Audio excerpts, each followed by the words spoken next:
Well, hello everyone. So today's video is a bit different for me, and I kind of debated on even making this video. Today I wanted to share with you guys my ultimate children's gift guide. I like to be really intentional with the toys and games that I buy for the girls. For me, toys and games should provide some sort of value to the child as well as to the family. Products that the girls can be creative and hands-on as well as a bit educational, because sometimes I do like to use some of the items that I'm going to mention today in our homeschool classroom. So the gift ideas that I'm going to be sharing with you today, I feel meet all of those criteria. I'm going to be sharing these gifts in two different categories. I have the toy category and then I have the board game category. We are a family that likes to play games, and so I actually have a pretty decent list of board games that we love. These are games that we play and we've tested, and I definitely recommend them for you. Make sure that you stick around to the end of the video because I'm going to be sharing two extra gifts that didn't quite fit into either category but were just too good not to share. I will have all the gift ideas that I mentioned today linked in the description below, so if any of them interest you, please check those out. Let's get started. The first gift idea on my list needs absolutely no introduction. Those are Legos.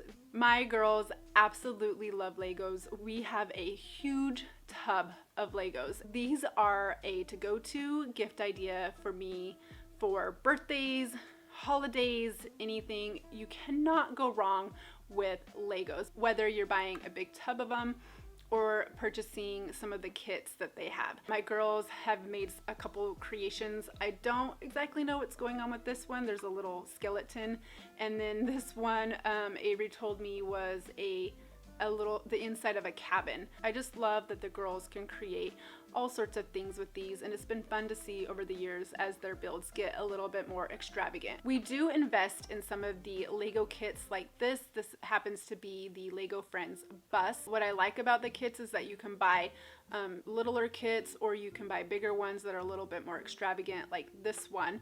Now, one tip that I do have if you do purchase these is that keep the book, because these are bound to come apart at some point and you'll have pretty disappointed kids when they can't put it back together. So that is one trick that we have learned over the years, is just have a little spot where you keep the books so that when these do come apart, they can reassemble them and you can save a lot of shed tears. The next item on my list is mag formers. I absolutely love these toys. We got started with these a few years ago and the girls have absolutely loved them. They work with any age, so they're very versatile. I like that they are magnetic.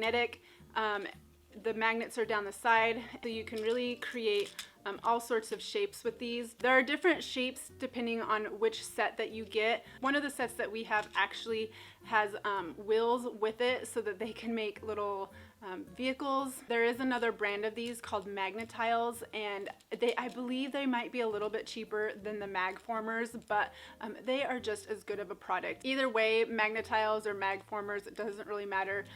This toy is a must-have. My next gift idea that fits into the toy category is kinetic sand.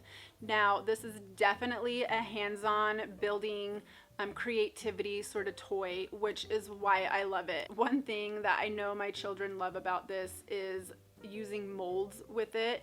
My 7-year-old has currently been on a baking kick, and she's been making cookies out of molds that she got in a bigger kinetic sand kit. I absolutely love that this is easy to clean up. If it falls into the carpet or into your furniture, you just vacuum it up. I don't know if you've ever played with silly putty, but if it falls into the carpet, it is a mess and you can't clean it up. And I know firsthand because that has happened to us. So kinetic sand is a win for me on the cleanup after the playtime is done. So these are definitely a win for our children, and they will probably be a win for yours. My next gift idea that fits into the toy category is thinking putty from Crazy Errands.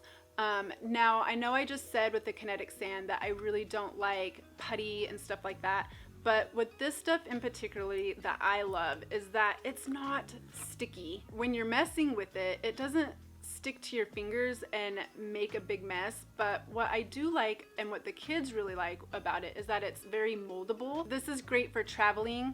It keeps hands busy in the car without making a huge mess. Another item on my toy list is a Pop-It. Now, these have been a pretty big hit and a fairly decent toy craze this last year, and I'll tell you, my kids were not immune. As you can see, I'm holding one up, and this is just one of a few that they have. I do really like these because, once again, they keep the hands busy. You can also implement these in games as a tally mark when you hit the buttons down. Also, when you buy one of these, it does come with some suggested games that you can play with this, and they're great for traveling.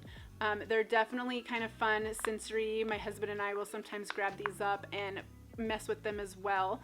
So these are definitely a must-have on our list, and I think that they would make a pretty good stocking stuffer. The next item that I'm going to show you fits a bit better in the game category, but I'm going to put them in the toy category because they can be played individually. And those are games from IQ.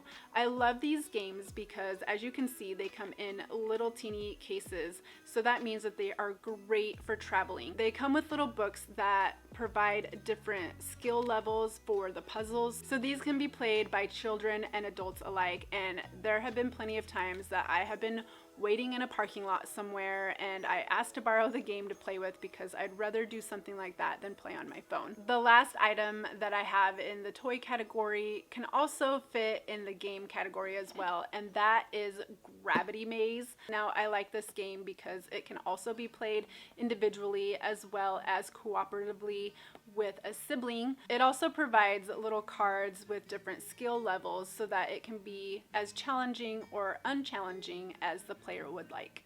I'm starting my game board section off with a couple of games that are geared more towards the littles. The first one on my list is Count Your Chickens. Now, I love this game because it is super easy to play and it does involve some math. The next game on my list is the Sneaky Snacky Squirrel game. My girls have really enjoyed this, especially when they were younger. It is a strategy game and I like it because it works on fine motor skills. In order to win the game, you have to collect up some acorns, and you do that by squeezing onto them with a little pair of squirrel tweezers. Now, my girls don't really play those games anymore, but they were their to-go-to games when they were younger, and we've just held on to them because every now and then it's just nice to grab them off the shelf when you want a simple, quick game to play. Now, we have held on to them as well because we do have a 15-month-old, and before we know it, she's going to be old enough to be playing those games as well. We're going to move up a little bit in the age category. Now, the game that I'm going to share with you actually is geared a little bit more towards littles, but they do offer different variations of this, some of them that are geared a little bit more towards older children, and that is Sequence. This one is always a to-go-to for my 7-year-old, especially when it's just her and I and she just wants a quick little easy game to play. This one is one of her favorites. Like I said, there are some other sequence games that are geared a little bit more towards the older age group, but this one is definitely a recommendation from us. This is a new family favorite of ours. It's Outfoxed and it's a cooperative board game.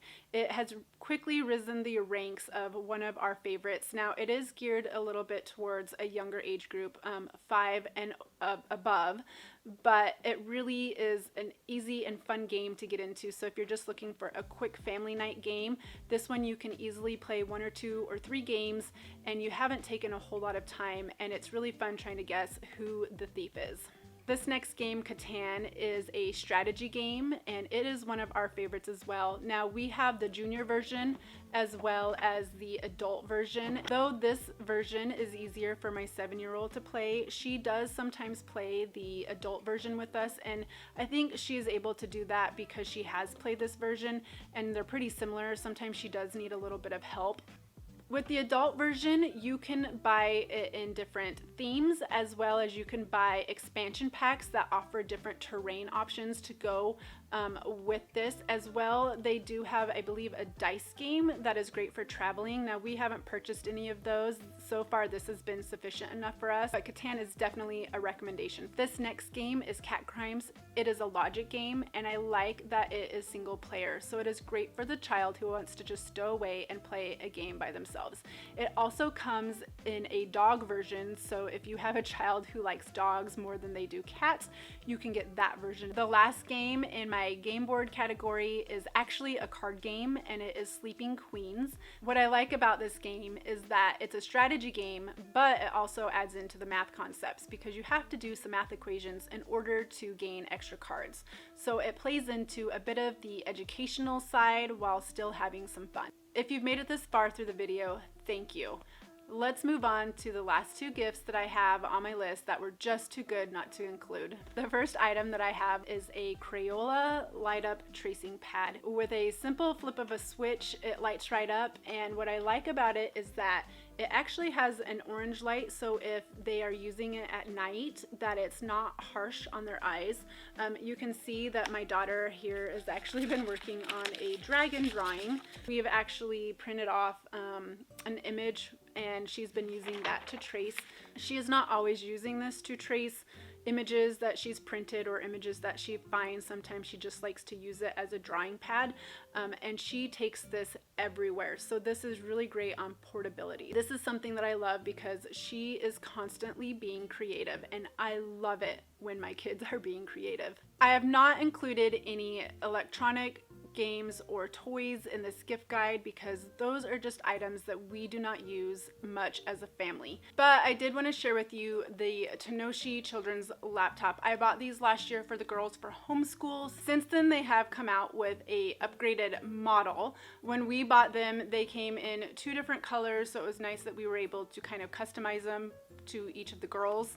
To add to the customization of the laptops, I went ahead and bought some carrying cases for the girls as well as some mouse pads. These carrying cases did not come from Tenoshi. They are a standalone product that are marketed to be used for any type of laptop. What I like about these is that they are a laptop with a keyboard, but you can pop these off, and this works as standalone as a tablet.